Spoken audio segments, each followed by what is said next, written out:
वरदं शुभांगं लक्ष्मीकान्तं कमलनयनं योगिनिर्वाणगम्यं वन्दे विष्णुं भवभयहरं सर्वलोकैकनाथं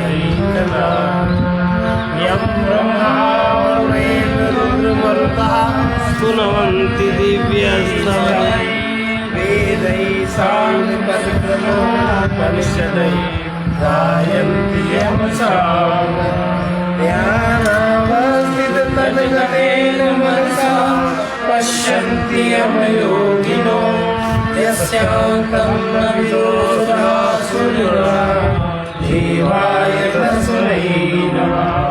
गीताशास्त्रमिदं पुण्यं यः पठेत् नयता पुमान् विष्णोः पद्मवाप्नोति वैष्णवादिवर्जिता। गीताध्ययनशीलस्य प्राणायामपरस्य च नैव सन्ति हि पापानि पूर्वजन्मकृतानि च।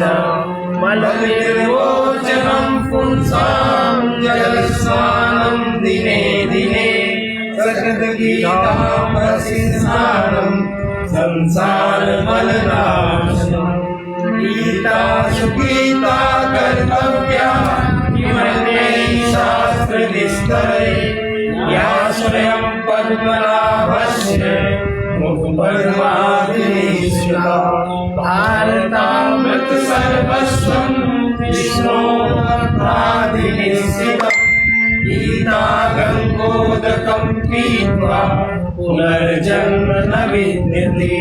सर्वोपनिषदो गावो गोपालनन्दनः पार्थो वत्सा सुधीर्भोक्ता दुग्धं गीतामृतं एकं शास्त्रं देवकी पुत्रगीतम् एको देवो देवकी पुत्र एव एको मन्त्रस्तस्य नामानि यानि कर्माप्येकं तस्य देवस्य सेवा।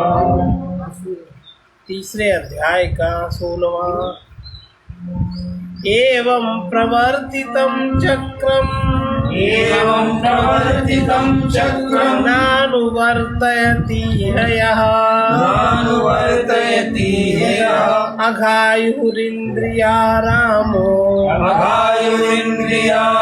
मोघं पार्थ सजीवति।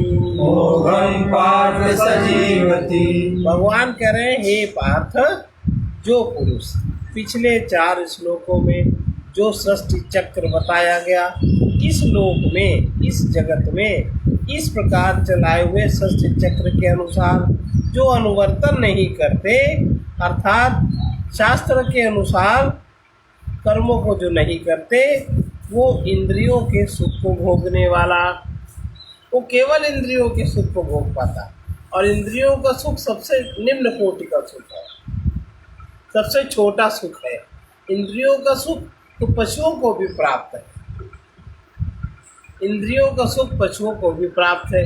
और जितनी स्वतंत्रता से इंद्रियों का सुख पशुओं को प्राप्त है, उतनी स्वतंत्रता से इंद्रिय सुख मनुष्यों को नहीं प्राप्त है। जैसे कोई भी पशु आपसे ज़्यादा देख लेता, कभी चश्मा नहीं उसको लगाना पड़ता है, आपसे अच्छी तरह वो सुनता है, आपसे अच्छी तरह वो भोग कार्य में स्वतंत्र है। आपसे तो इंद्रिय सुख आपसे ज़्यादा पशुओं को, वो केवल इंद्रियों के सुख को ही भोगने वाला, बाकी उसको मानसिक सुख, उसके ऊपर का बौद्धिक सुख, आत्मिक सुख का तो बात ही नहीं है उसको। और अहंकार की तृप्ति उसकी इतने में होती है कि इंद्रियों के सुख को भोगने वाला पाप आयु अघायु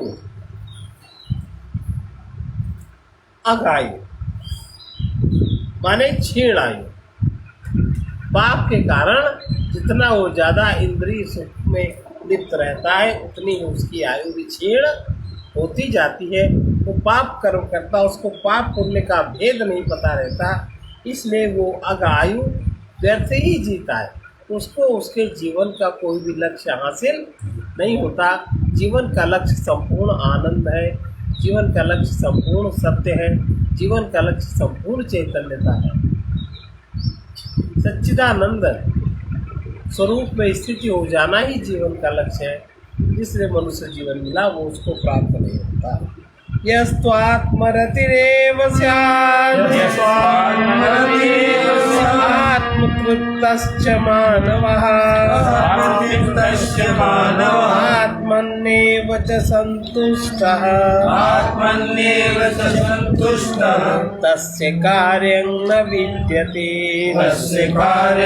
विद्यते। परंतु जो मनुष्य आत्मरति माने आत्मा में ही प्रीति वाले, अर्थात जो आत्मा की प्रीति को समझता है, जिसकी प्रीति में पदार्थ हट गए हैं, जिसकी प्रीति में पदार्थ नहीं रहे, जिसकी प्रीति केवल रह गई। जैसे रामचरितमानस में कहा है, राम ही केवल प्रेम पियारा जान ले जो जान निहारा। वो जो जान ले उसको आप जान लीजिए कि केवल प्रेम केवल रह जाए, प्रेम से पदार्थ हट जाए और प्रेम में कोई विकार न रहे। क्योंकि अगर प्रेम में धन आ गया तो लोभ, प्रेम में पद आ गया तो अभिमान, प्रेम में मैं कुछ हूँ ऐसा आ गया तो अहंकार, प्रेम में आपकी मान्यताएं आ गई, आप अपना अहंकार अपनी मान्यताओं को ज़्यादा बल देने लगा, मेरा तेरा करने लगा तो मोह। प्रेम में कोई विकार न रहे और प्रेम में कोई पदार्थ न रहे, केवल प्रेम बचे। जब केवल प्रेम रहता है तो वो स्वयं की स्फुरणा उसमें होती है और बुद्धि के स्तर में भी आत्म तत्व प्रकट होने लगता है और उस प्रकट आत्मरत, तब उसकी प्रीति स्वयं में होती। वो सारे जड़ जगत को जितना भी असत बंधन है सबको वो पार कर जाता। फिर उसके प्रेम में पदार्थ नहीं रहता। जिसके प्रेम में पदार्थ नहीं रहता तो उसके प्रेम में फिर जगत नहीं रहता, कोई मान्यताएं नहीं रहती, फिर उसके प्रेम की कोई सीमा भी नहीं रहती। फिर उसकी प्रीति स्वयं में होती। स्वयं का होना पना कृत्य पना है धन्य होना। अच्छा, हम लोग भी अनजाने पूर्वक अहंकार भी करता वही है, चाहे जितना उसका अच्छा संबंधी चाहे जो, सब अपनी ही पूर्ति चाहते हैं। लेकिन अशुद्ध अंतःकरण के कारण वो जो उसकी अपनी मान्यता है सूक्ष्म शरीर में, मान्यता अपनी मान्यता के अनुसार करना चाहते हैं, तो उसका जो ये सूक्ष्म देह का मन का बंधन है वो छूट जाता है, बुद्धि का बंधन भी छूट जाता है, पदार्थों का बंधन भी छूट जाता है। तो स्वयं में ही प्रीति वाला, और जो स्वयं में ही प्रीति वाला वो अपने आप में ही तृप्त हो जाता है। तृप्ति और संतुष्टि, तृप्त और संतुष्ट हो जाता है और उसके लिए फिर कोई भी कर्तव्य शेष नहीं रहता, क्योंकि उसके लिए कुछ भी मेरापना नहीं है। कर्तव्य वहीं तक है जहाँ तक आपके मेरेपन की मान्यता है, जहाँ तक आप अपने को देह मानते हैं। फिर उसके लिए कोई कर्तव्य नहीं रहता, फिर उसका संबंध उस अनंत से हो जाता है। अनंत के नाते फिर वो जो भी कुछ करता है वही उसका कर्तव्य। नैव तस्य कृतेनार्थो नाकृते नेह कश्चन न चास्य सर्वभूतेषु कश्चिदर्थ व्यपाश्रयः। इस संसार में फिर वो जो पुरुष है वो उसके लिए करने का, क्योंकि अहंकार करता है फिर अहंकार भोगता है। अहंकार किस लिए करता है? सुख के लिए करता है, अपने अधिकार के लिए करता है, अपनी संतुष्टि और अपनी तृप्ति के लिए करता है अहंकार। तो जब अहंकार नहीं रहा, आत्मा में उसकी प्रीति हो गई, तब अहंकार न रहने के कारण से उस पुरुष का किए जाने का कोई भी प्रयोजन नहीं रहता। क्योंकि अहंकार नहीं रहता, उसको तृप्ति, सुख, आनंद, संतुष्टि सब उसको स्वयं में उपलब्ध हो गई, तो उसका कोई प्रयोजन नहीं रहता और ना किए जाने का भी कोई विरोध भी नहीं रहता। कि हम ऐसा करेंगे, ऐसा हम नहीं करेंगे, क्योंकि दोनों ही बातें अहंकार के अंतर्गत है। तथा इसका संपूर्ण भूतों में वो जिस जगत में रहता है उसके अन्य जो प्राणी है, मम और मेरे का बंधन उसका छूट जाता है, मैं और मेरे का बंधन छूट जाता है, तो उसके किसी भी प्राणी से कोई उसका स्वार्थ, उसका अपना मतलब हल होगा। और अभी क्या स्थिति है, अभी तो चाहे हमारे जितने भी संबंध हैं, हम सबसे अपनी ही तृप्ति से चाहते हैं, अपने लिए ही सब हमको प्रिय है, और जो हमारे लिए हमारे अनुकूल नहीं चलता उसमें हमारी प्रियता भी नहीं रहती। अब दोनों व्यक्ति जब एक दूसरे को, आप जब हमसे चाहें कि हम आपके काम आ जाएं और हम आपसे चाहें आप हमारे काम आ जाओ, तो कोई किसी काम नहीं आएगा। सब अपने अपने जुगाड़ में लगे रहते हैं, अपनी अपनी वृत्ति की पूर्ति में लगे रहते हैं, अपने अपने स्वार्थ में लगे रहते हैं कि हमारा किससे कहाँ तक स्वार्थ सधेगा, उतना ही उनका संबंध बनता है। लेकिन इस पुरुष का संपूर्ण भूतों में इस प्रकार का कोई भी प्रयोजन नहीं रहता और स्वार्थ का संबंध नहीं रहता, तो भी उसके द्वारा जो कुछ भी किया जाता है लोक हितार्थ कर्म किए जाते हैं। बहुजन सुखाय बहुजन हिताय परमात्मा की सृष्टि में है, उसका कोई बंधन नहीं है, लेकिन फिर भी वो जो कुछ भी करता है वो लोक हित के लिए सब काम करता है, और उसमें उसका अपना कोई भी निश्चित स्वार्थ नहीं होता। तस्मादसक्तः सततं कार्यं कर्म समाचर असक्तो ह्याचरन् कर्म परमाप्नोति पुरुषः। इसलिए अर्जुन, तुम भी अनासक्त होकर के निरंतर कर्तव्य कर्म का अच्छी प्रकार से आचरण करो, कर्तव्य कर्म से पीछे न हटो। और अभी क्या है, अभी हम कर्तव्य तब करते हैं कब, हम जिसके प्रति अपने कर्तव्य का निर्वाह कर रहे हैं वो हमारे लिए क्या करेगा। अगर हम अपने बाबूजी के लिए कुछ भी करते हैं तो उन्हें पेंशन कितनी मिलती है, वो हमें पेंशन कितनी देते हैं, अन्य बच्चों को, लड़कियों आदि को तो नहीं दे देते, कहीं दान आदि तो नहीं कर देते, उनके पेंशन पे बिल्कुल एकदम सर्प की व्रत की तरह उनकी पेंशन पे जम जाते हैं, तब उनको दो रोटी खाने को। तो ये है, ये कितना बड़ा स्वार्थ है, और चारों तरफ से उनके मानसिक वृत्ति को पकड़ने की कोशिश करते हैं, स्वतंत्र नहीं उनको रहने देते। अभी हमें पता ही नहीं है, अब तो स्वार्थ संबंध है। तो इसलिए अर्जुन, तुम आसक्त मत हो, अनासक्त होके निरंतर जो तुम्हारा अपना कर्तव्य जिसके प्रति है उस कर्म का अच्छी प्रकार से आचरण करो, क्योंकि अनासक्त पुरुष जो भी कर्म करता है उसका कोई स्वार्थ नहीं होता, तो वो बहुत जल्दी परमात्मा से संबंधित हो जाता है, अहंकार से उसका संबंध टूट जाता है, बहुत जल्दी वो परमात्मा से संबंधित हो जाता है, परमात्मा को प्राप्त अनुभव करने लगता है। और जब हमारा स्वार्थ संबंध बंधा है, स्वार्थ वृत्ति में हम जब बंधे तो हमें उतना ही मिलता है, लेकिन ये बहुत जल्दी हम परमात्मा से जुड़ जाते हैं।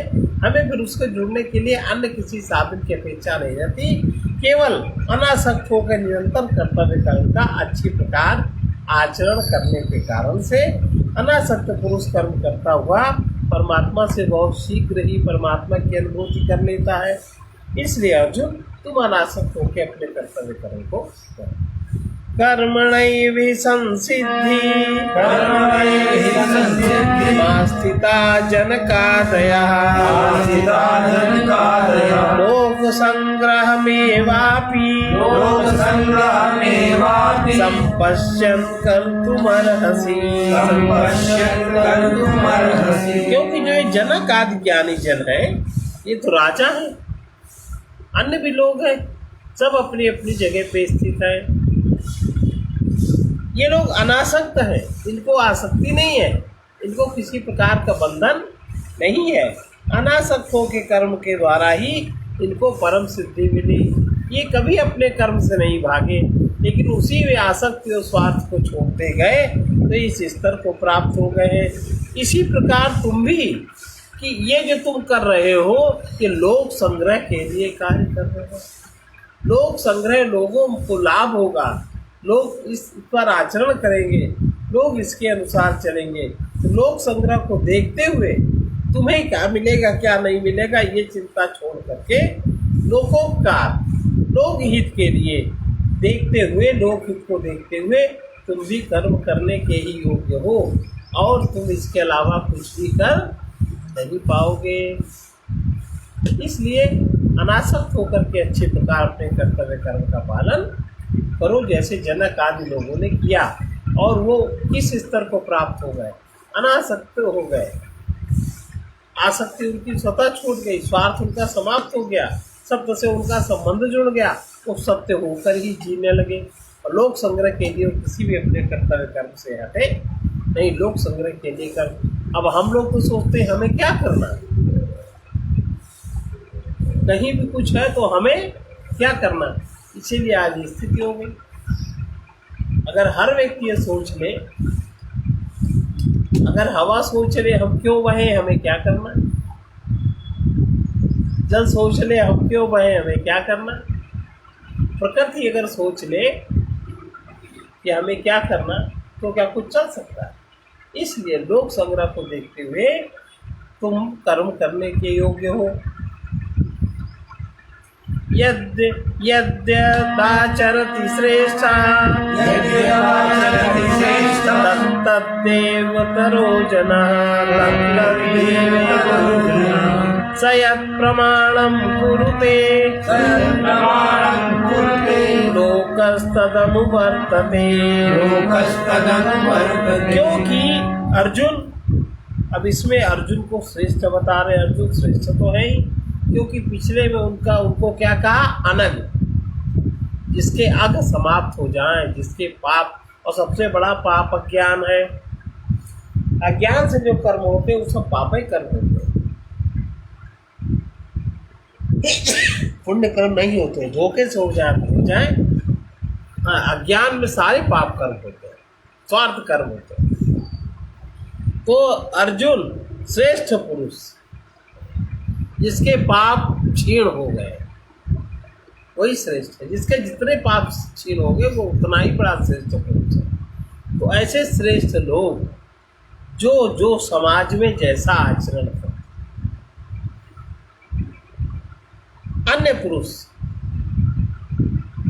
भी उसी प्रकार का आचरण, उसकी नकल करते, उसी के अनुसार वो लोग भी आचरण करते।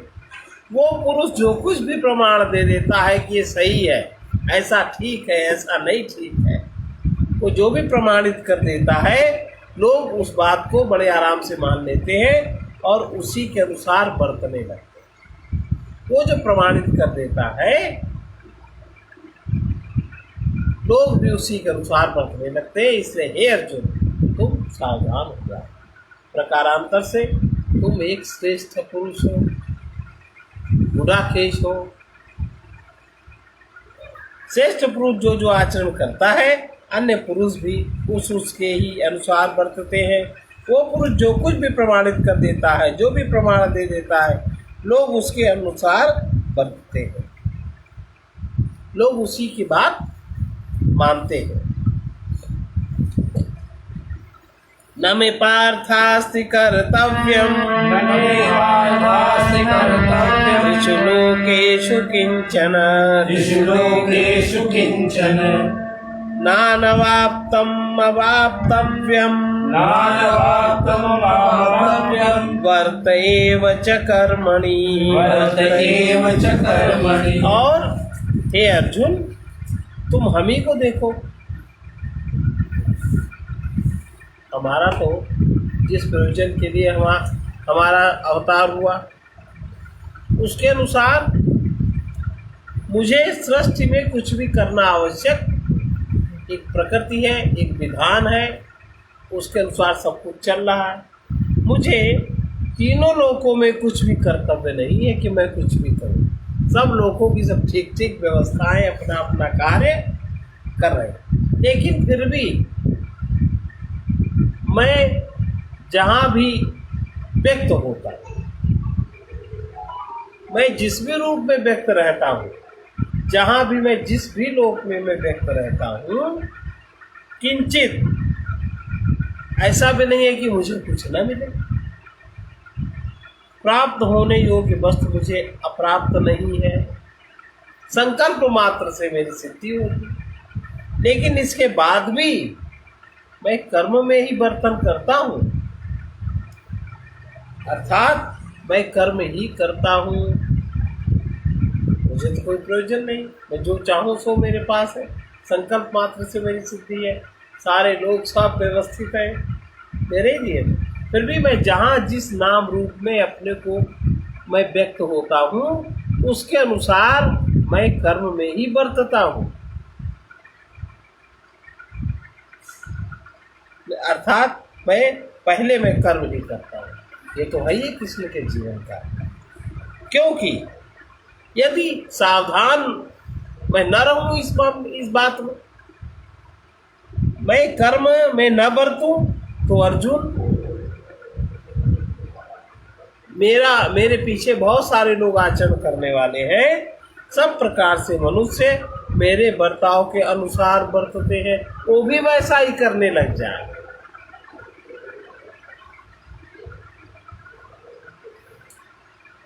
जो हमको श्रेष्ठ मानते हैं, जो हमको अपने से गुरु मानते हैं, बड़ा मानते हैं, वो भी उसी प्रकार से बरतने लग जाए।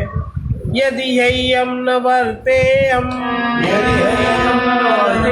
जातु कर्मण्यततिन्द्रितः मम वर्तमानुवर्तन्ते मनुष्याः पार्थ सर्वशः। यदि मैं इस प्रकार न बरतूं तो सावधान, अगर अतंद्रिता, मैं अगर तंद्रा में रहूं, तंद्रा माने असावधान, बेहोश, मैं अगर बेहोश होकर के रहूं, सावधान मैं ना रहूं, जागृत मैं ना रहूं, तो कदाचित कर्म में मैं न बरतूं। हे अर्जुन, सब प्रकार मनुष्य मेरे बर्ताव के अनुसार ही बरतते हैं, अर्थात बरतने लग जाएं। अगर मैं सावधान रह के न बरतूं, न बर्तन करूं, न आचरण करूं, तो सारे मनुष्य मेरे पीछे वैसा ही करने लग जाएंगे। क्योंकि श्रेष्ठ पुरुष जो आचरण करता है, पीछे से लोग भी उसी के अनुसार बरतते हैं। उत्सीदेयुरिमे लोका कुर्यां कर्म चेदहम् शंकरस्य च कर्तास्याम् उपहन्यामि मां प्रजाः।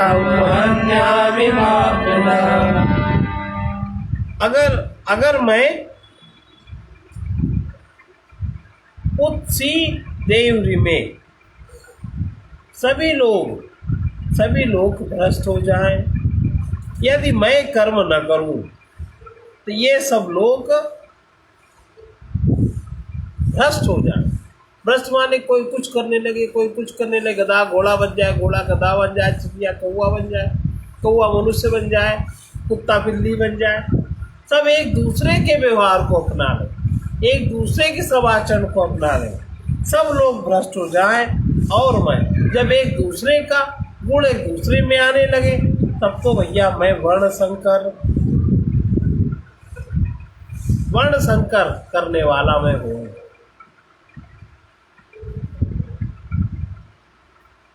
वर्ण संकर करने वाला हूँ, तथा ये सारी प्रजा आपस में नष्ट हो जाए, तो इसका सबका दोष किस पे लगेगा? मेरे पे लगेगा। मैं इनको सबको मारने वाला बनूं, जीवन देने वाला मैं न बनूं।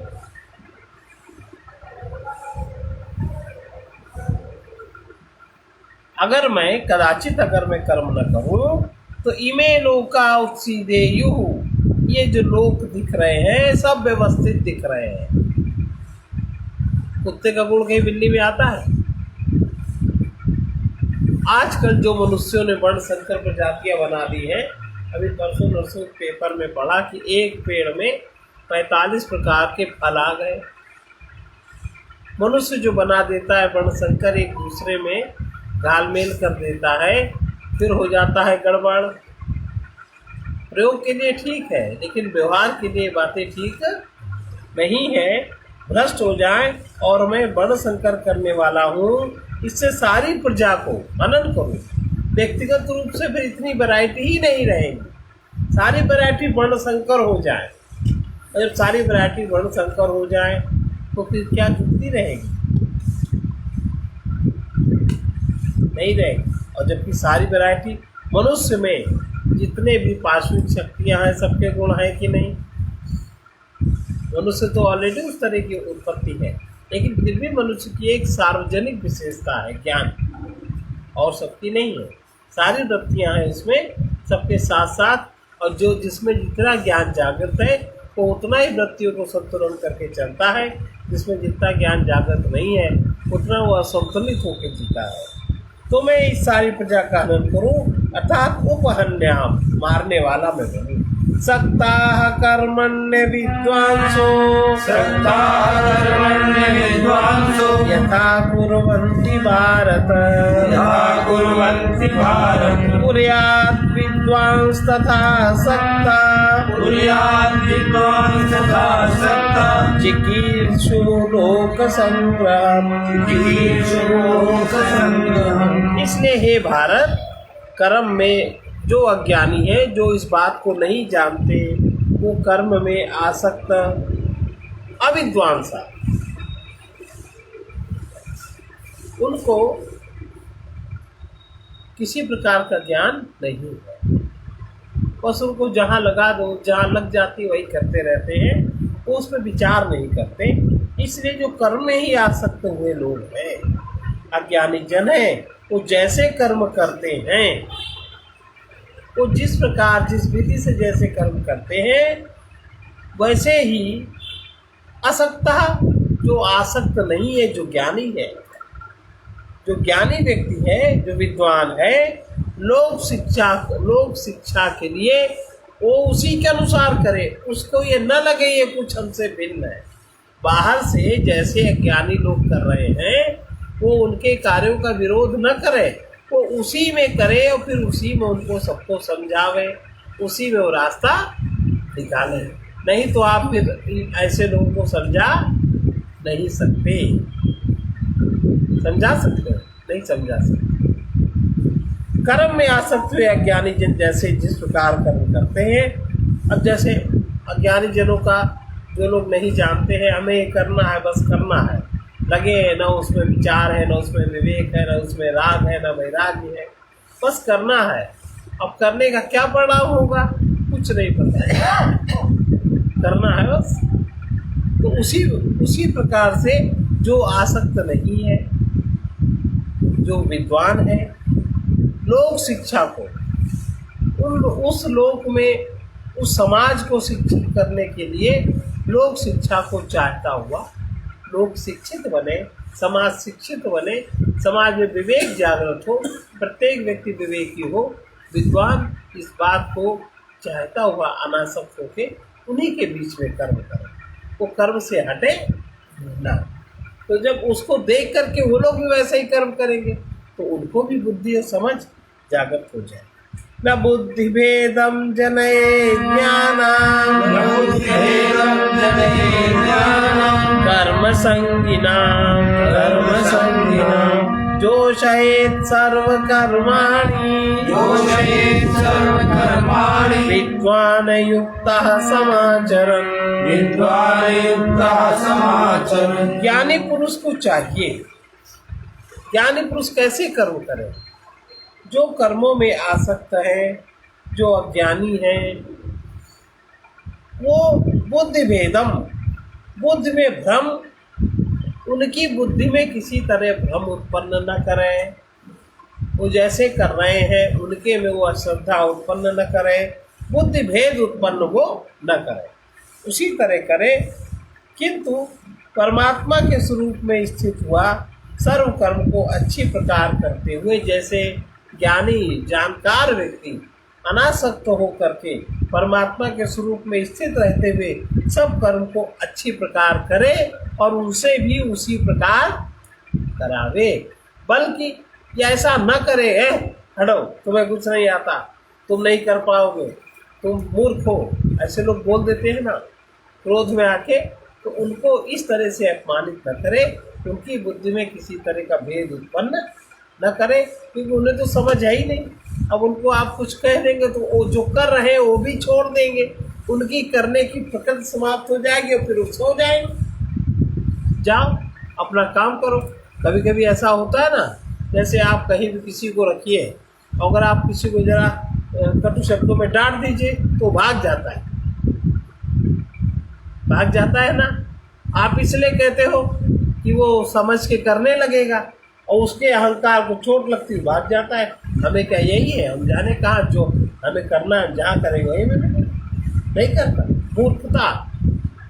तो उनकी भी ज्ञानी पुरुष को चाहिए कि कर्म संगिनाम अज्ञानाम, कर्मों में जिनकी आसक्ति है, कर्म संग का जिनका प्रभाव है, वो अज्ञानियों की बुद्धि भेद उत्पन्न न करे, किंतु स्वयं युक्त रहते हुए, किससे, सत्य से युक्त रहते हुए सब कर्मों को अच्छी प्रकार से स्वयं करे, उसी प्रकार वो उसे भी करावे। उसकी बुद्धि में भेद उत्पन्न न करे, उसकी मति को भ्रमित न करे, उससे अपने अहंकार को, सब जो युक्त व्यक्ति है उसमें अहंकार तो होगा ही नहीं, तो वो तो बड़ा विनम्र और सरल होता है, उसको उसी तरह से करना सिखावे। क्योंकि प्रकृते क्रियमाणानि गुणैः कर्माणि सर्वशः अहंकार विमूढ़ात्मा कर्ताहमिति मन्यते।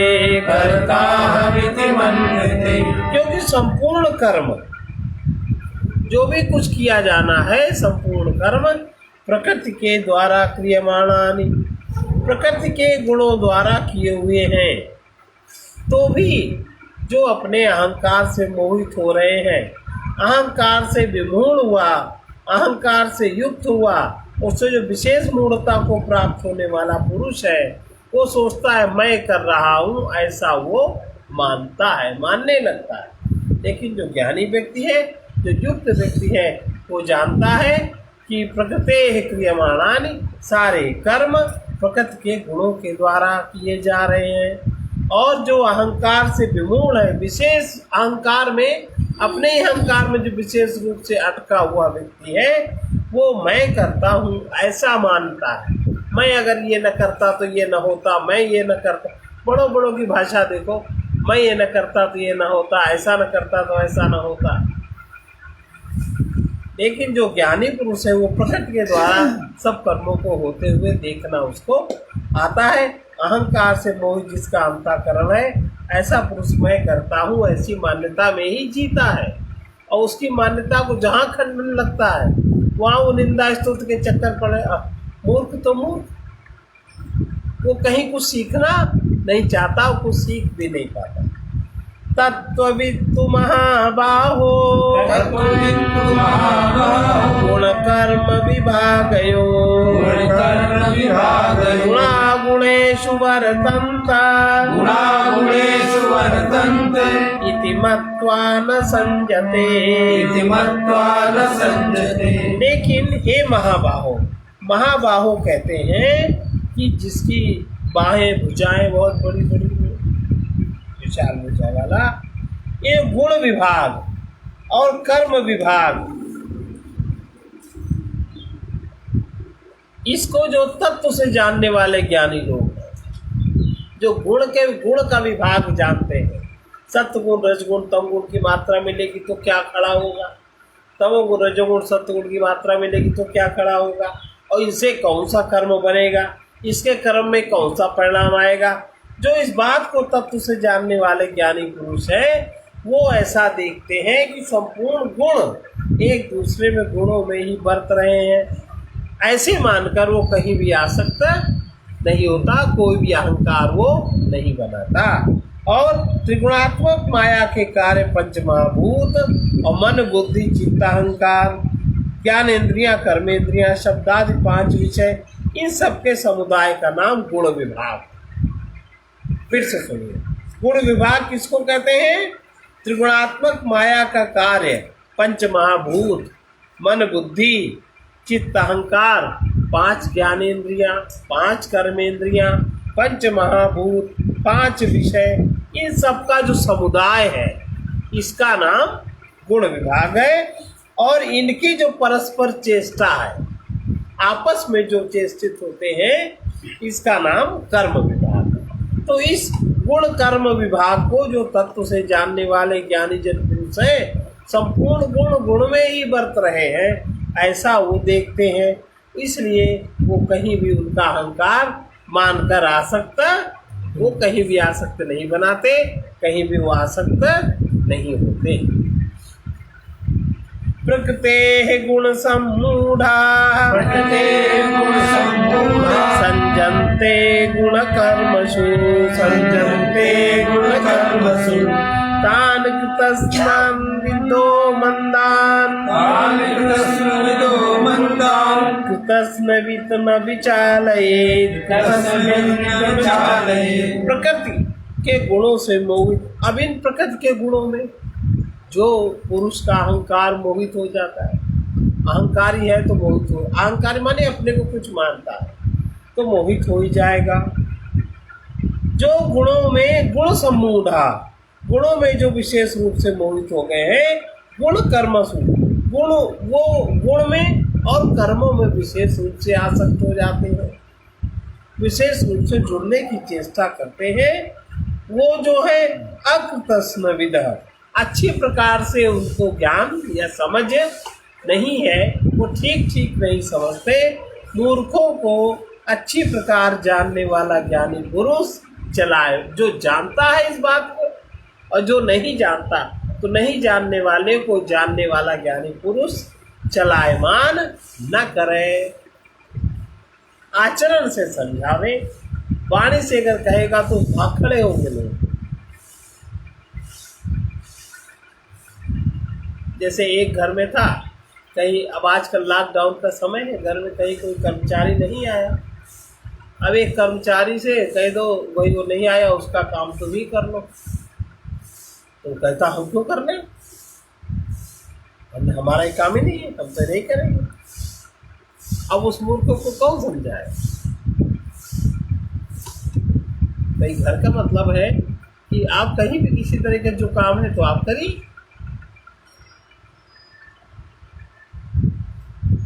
प्रकृति के गुणों से मोहित हुए पुरुष गुण सम्मूढ़ा, गुण और कर्मों में आसक्त होते हैं। उन्हें जो अच्छी प्रकार ना समझने वाले मूर्खों को, जो अच्छी प्रकार से नहीं समझते हैं, उनको जो अच्छी प्रकार से जानने वाला पुरुष है, ज्ञानी पुरुष है, वो विचालित माने चलायमान न करे, उनको उसी लेवल पर रह के काम करावे।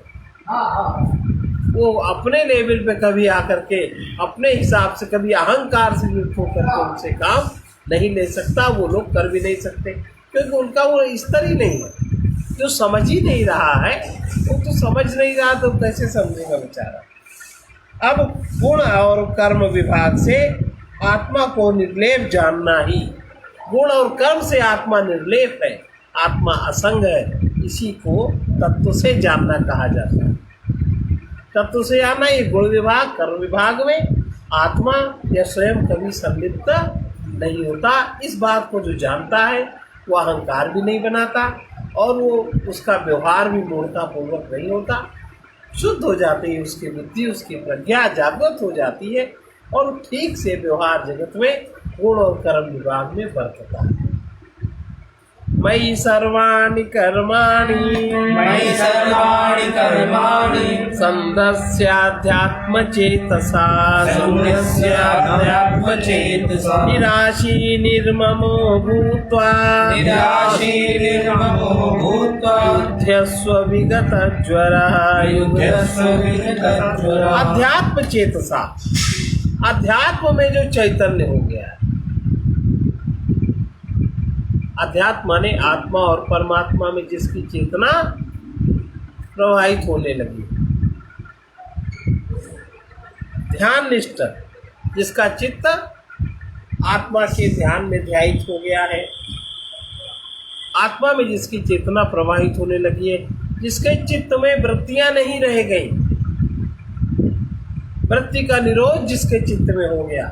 वृत्ति तो पदार्थ का ही सूक्ष्म रूप है ना, तो पदार्थ से उसका संबंध रहा नहीं। तो जिसका चित्त अध्यात्ममय आत्मामय हो गया है, वो चित्त से संपूर्ण कर्मों को मुझ में समर्पण करे। वो जिसके में वृत्ति नहीं रहेगी, वो वृत्ति के अनुसार कम भी नहीं करेगा, वो जो भी करेगा वो सब कुछ मुझ में ही समर्पित करता हुआ करेगा, आशा रहित, ममता रहित। और जब आशा नहीं है, ममता नहीं है, तो संताप भी नहीं होगा। इसलिए अर्जुन से कह रहे हैं, अर्जुन अध्यात्म चेतसा, अपनी चेतना को अध्यात्म की ओर उन्मुख करो, अपनी चेतना में अध्यात्म को देखो, अपनी चेतना की वृत्तियों में ही न लगे रहो, चित्त की वृत्तियों के ही पीछे न लगे रहो, ध्याननिष्ठ हो जाओ चित्त से, और संपूर्ण कर्मों को मुझ में अर्पण करके आशा रहित, ममता रहित होकर हो जाओगे तो विगत ज्वर, जो संताप का ज्वर है, संताप का बुखार तुमको नहीं होगा, फिर तुम युद्ध कर सकते। चित्त की वृत्ति नहीं रही तो फिर पूर्ति की आशा नहीं रही, आशा नहीं रही तो ममता नहीं रही, ममता नहीं रही तो फिर अहंकार का ज्वर, महत्वाकांक्षा भी नहीं रहा। तो अर्जुन से कह रहे हैं, सारे कर्मों को मुझ में समर्पण करके आशा और ममता रहित होकर, संताप रहित होकर अर्जुन तुम युद्ध करो, संताप में मत जियो। एमे मतमिदं नित्यं, ये मतमिदं नित्यम् अनुतिष्ठन्ति मानवाः, अनुतिष्ठन्ति मानवाः, श्रद्धावन्तो अननुसूय, श्रद्धावन्तो श्रद्धावन्तो अनुसूयन्ता, श्रद्धावन्तो अनुसूयन्तम् मुच्यन्ते तेऽपि कर्मभिः, मुच्यन्ते तेऽपि कर्मभिः। इसको फिर से दोहराएं। एमे मतमिदं नित्यम्, एमे मतमिदं नित्यम् अनुतिष्ठन्ति मानवाः, अनुतिष्ठन्ति मानवाः, श्रद्धावन्तः अनसूयन्तः, श्रद्धावन्तो अनुसूयन्तम् मुच्यन्ते तेऽपि कर्मभिः। मुच्यन्ते तेऽपि कर्मभिः। जो कोई भी मनुष्य अनसूयंता अपनी बुद्धि को निर्दोष कर लेगा, जिसकी बुद्धि में कोई दोष नहीं रहेगा, जो भी मनुष्य दोष बुद्धि से रहित हो जाएगा और श्रद्धा से युक्त, जब चित्त में वृत्ति नहीं रहेगी तो बुद्धि में दोष भी नहीं रहेगा, तो बुद्धि में उसके हो जाएगी श्रद्धा। जब उसकी बुद्धि भी अध्यात्म चेतसा हो जाएगी तो उसकी बुद्धि में श्रद्धा हो जाएगी। मेरे इस मत के अनुसार अनुतिष्ठन्ति, चलते हैं, वर्तन करते हैं, वर्तते हैं, वो पुरुष संपूर्ण कर्मों से छूट जाते हैं। उनको फिर कोई कर्म बंधन केवल आसक्ति, ममता और संताप के कारण होता है। आशा के कारण, ममता के कारण संताप होता है, वही कर्म बंधन है। और जो मनुष्य मेरे इस मत के अनुसार वर्तते हैं, हे महाभाव, जो मनुष्य मेरे इस मत के अनुसार वर्तते हैं, वे निश्चय ही संपूर्ण कर्मों से के फल से, और संपूर्ण कर्मों के फल का जो फल है वो है संताप, आशा रहित, ममता रहित होकर जो वर्तते हैं उनको कोई संताप फिर नहीं होता, वो उससे फिर छूट जाते हैं। आज इतना ही।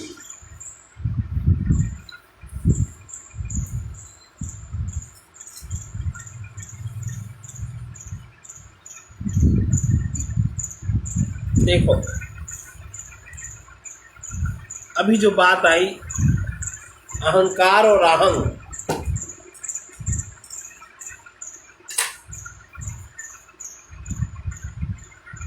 अहंग के पीछे एक अनंत सर्वदर्शी सत्य नित्य निरंतर विद्यमान है। अहंग के पीछे इस अहंग का स्फुरण होता है कारण शरीर में, और वो कारण शरीर में ये उठता है और सूक्ष्म शरीर बुद्धि में आगे इसका प्रकटीकरण होता है। इसके पीछे अनंत सर्वदर्शी सत्य निरंतर विद्यमान है और इसे ही आत्मा कहते हैं। आत्मा का अर्थ होता है अहम माने मैं। हमारा स्वरूप ज्ञान ही है। यह ज्ञान ही नित्य सुखमय है। ये भी एक पहचान। हमारे में जागृति कितनी आ रही है, हम कितना जागृत हो रहे हैं, जितना हमारे में अंतर ज्ञान जागृत हो रहा है। और जितना ही ज्ञान जागृत होगा उतना ही हमें सुख का अनुभव होगा, उतने ही सुख की पराधीनता नहीं रहेगी, चाह में आधारित सुख नहीं रहेगा। हम चाहें हमें वो मिले फिर हम सुखी हों। जितना हमारे में ज्ञान जागृत होता जाएगा उतना ही हमें अंतर से सुख का आनंद का स्फुरण भी होता जाएगा। अहं ज्ञान में जब बुद्धि स्थिर हो जाती है तब अन्य किसी प्रयास की आवश्यकता नहीं है।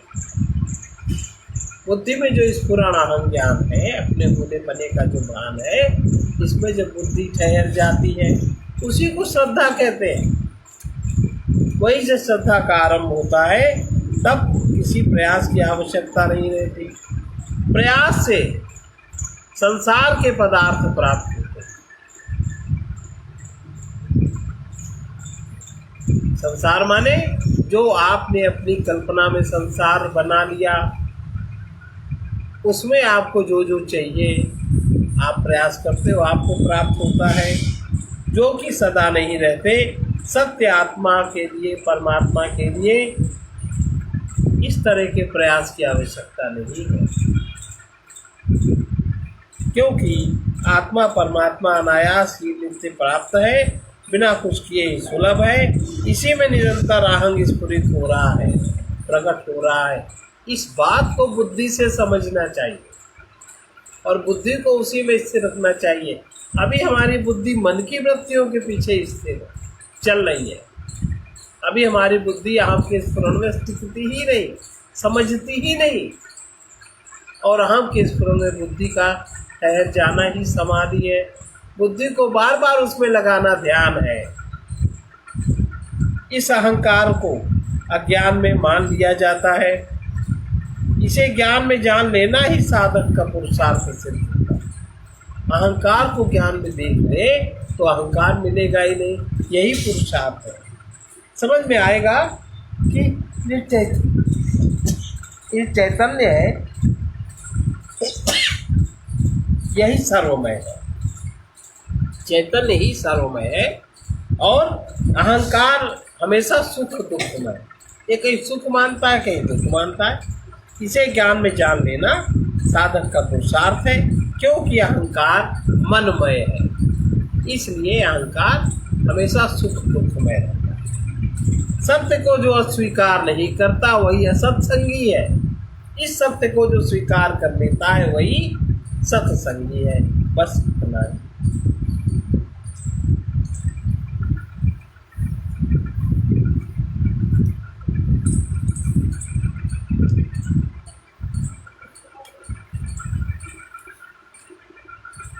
अब आज अभी जो सुना इसके अनुसार हम लोग प्रभु को समझें और उनके गुण और कर्म विभाग को समझें। ओ प्रेमी प्रभु के गुण गा करके देखो, ओ प्रेमी प्रभु के गुण गा करके देखो, प्रभु को स्वयं में आ करके देखो, प्रभु को स्वयं में ही आ करके देखो। ओ प्रेमी प्रभु के गुण गा करके देखो, ओ प्रेमी प्रभु के गुण गा करके देखो, प्रभु को स्वयं में ही आकर के देखो, प्रभु को स्वयं में ही आकर के देखो। तुम जिस पर मोहित हो, अरे ये नश्वर तन है, तुम जिस पर मोहित हो, अरे ये नश्वर तन है। किसी समय छूट सकता जो ये दिखता धन है, किसी समय छूट सकता जो ये दिखता धन है। अपने को पहचानो ये सद्गुरु प्रवचन है, अपने को पहचानो ये सद्गुरु प्रवचन है। अपने में नित्य सुलभ सतचित आनंद घन है, अपने में नित्य सुलभ सतचित आनंद घन है। अंतर में आसन जमा करके देखो, अंतर में आसन जमा करके देखो। ओ प्रेमी सबके गुण गा करके देखो, ओ प्रेमी प्रभु के गुण गा करके देखो। प्रभु को स्वयं में ही आकर के देखो, प्रभु को स्वयं में ही आकर के देखो। ओ प्रेमी प्रभु के गुण गा करके देखो, ओ प्रेमी प्रभु के गुण गा करके देखो। जग में जो मिलता है साथ नहीं रहता है, जग में जो मिलता है साथ नहीं रहता है। जिससे सुख मिलता है उसको ही चाहता है, जिससे सुख मिलता है उसको ही चाहता है। तन मन से तन्मय हो मैं मेरा कहता है, तन मन से तन्मय हो मैं मेरा कहता है। यही ग्रंथ माया की जिससे दुख सहता, यही ग्रंथि माया की जिससे दुख सहता है। ममता अहंता मिटा करके देखो, ममता अहंता मिटा करके देखो।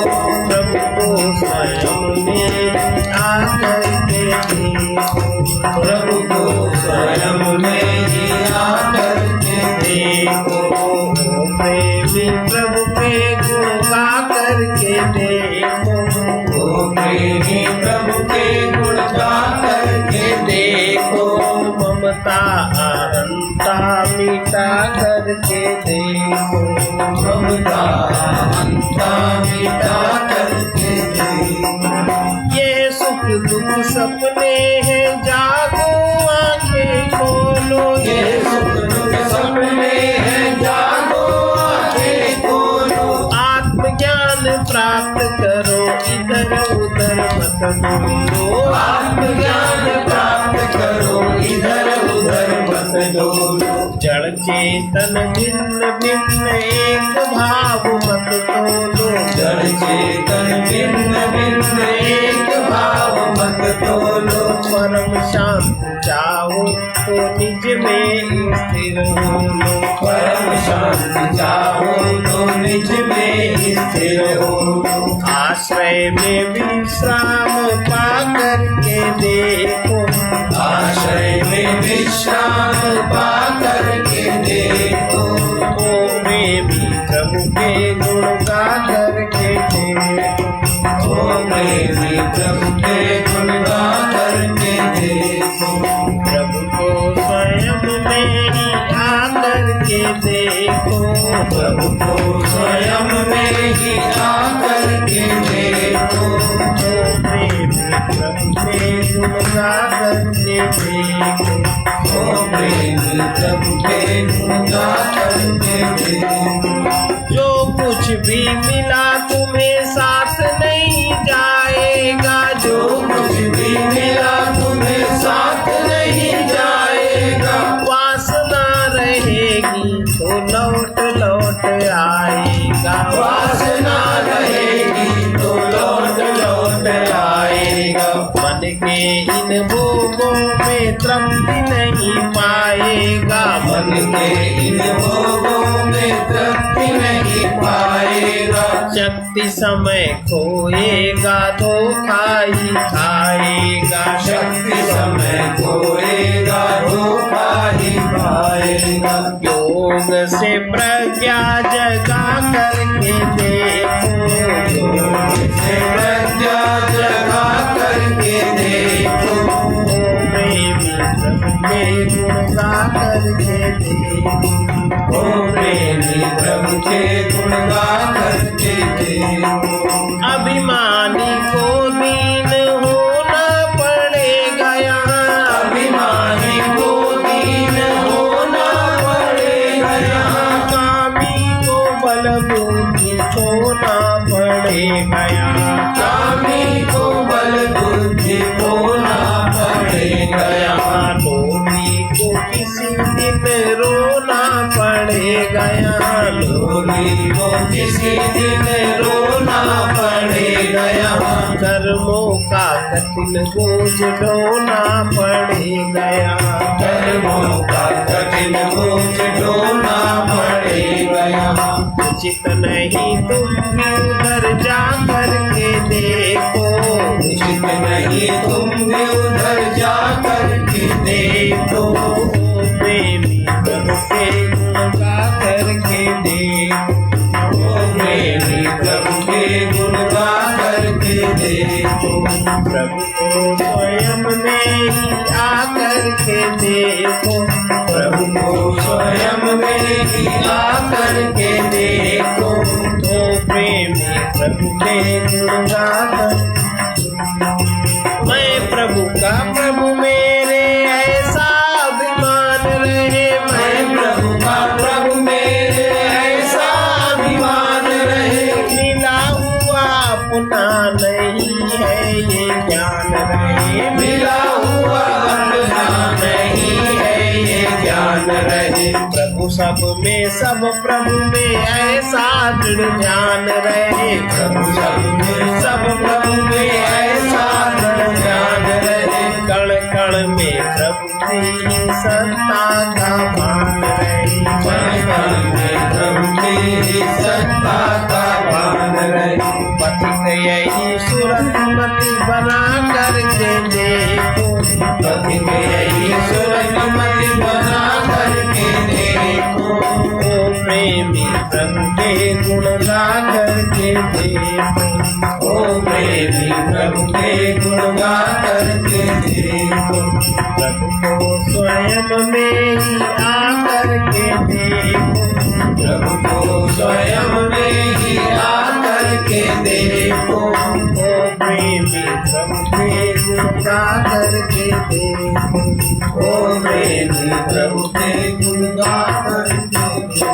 सर्वे भवन्तु सुखिनः, भवन्तु सुखिनः, सर्वे सन्तु निरामयाः, सर्वे सन्तु निरामयाः, सर्वे भद्राणि पश्यन्तु, सर्वे भद्राणि पश्यन्तु, मा कश्चित् दुःखभाग् भवेत्, मा कश्चित् दुःखभाग् भवेत्। कृष्णाय वासुदेवाय, कृष्णाय वासुदेवाय, हरे परमात्मने, हरे परमात्मने, प्रणतक्लेशनाशाय, प्रणतक्लेशनाशाय, गोविन्दाय नमो नमः, गोविन्दाय नमो नमः। ओम शांति शांति शांति, सर्वारिष्ट शांतिर्भवतु।